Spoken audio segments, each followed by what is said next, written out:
खुदा के लिए बस भी करो, आंखें खोलो अपनी। हम बर्तानिया को कैसे रोकेंगे? हमें इस जंग से दूर रहना चाहिए था। आप शायद कुछ ज्यादा ही परेशान हो रहे हैं। मेरे ख्याल से तो ये जंग जल्द खत्म हो जाएगी।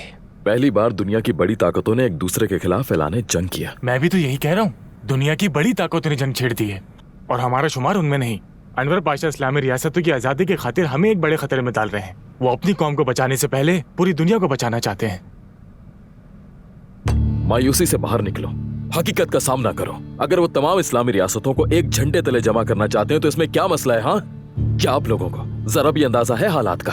अच्छी तरह अंदाजा है, इसीलिए कह रहा हूँ जंग में नहीं कूदना चाहिए हमें। लेकिन तुम दुनिया को बचाने के चक्कर में इतने अंधे हो चुके हो कि हकायक नजरअंदाज कर रहे हो। हमारी ये रियासत कर्जे में डूबी हुई है। गैर मुल्की मुआहिदों ने हमें खोखला कर दिया है। हमारा वजीर आजम दफ्तर जाने से पहले यूरोपीय सिफारतकारों से मिलता है, उनकी सुनता है, फिर अमल करता है। हम इस जंग में इसलिए कूदे ताकि पूरी दुनिया को बता दें, या तो मरेंगे या मार डालेंगे। तो तुम इस मकसद के लिए दारुल फुनून को छोड़कर उस्मानी दस्ते में शामिल होना चाहते हो? हाँ, होश में आओ मेहमत, होश में। हमारी रियासत तबाही के दाने पर खड़ी है। मैं इस्लामी रियासतों की आजादी के लिए अपनी आजादी तक कुर्बान करने को तैयार हूँ और इस मकसद में शहीद होना मेरे लिए बाइसे फख्र है।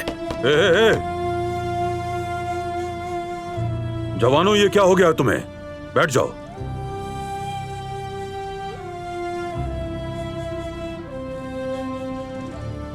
वक्त हर नस्ल पर एक फर्ज आयद करता है और हमारा फर्ज है कि अपनी सरजमीन को टुकड़े होने से बचाएं। हम हमारी वो जमीनें जो हमसे बजोर बाजू छीन ली गईं, उन्हें वापस हासिल करने के लिए जो भी मंसूबा बनाया वो कभी पूरा ना हुआ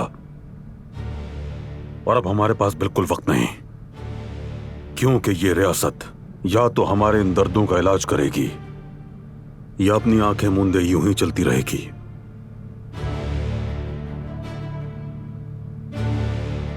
हमें तकदीर इस जंग तक लाई है तो हमें पूरी तरह तैयार रहना होगा। इसके लिए सबसे पहले हमें आपस के इख्तलाफात भुलाकर मुत्तहिद होना पड़ेगा।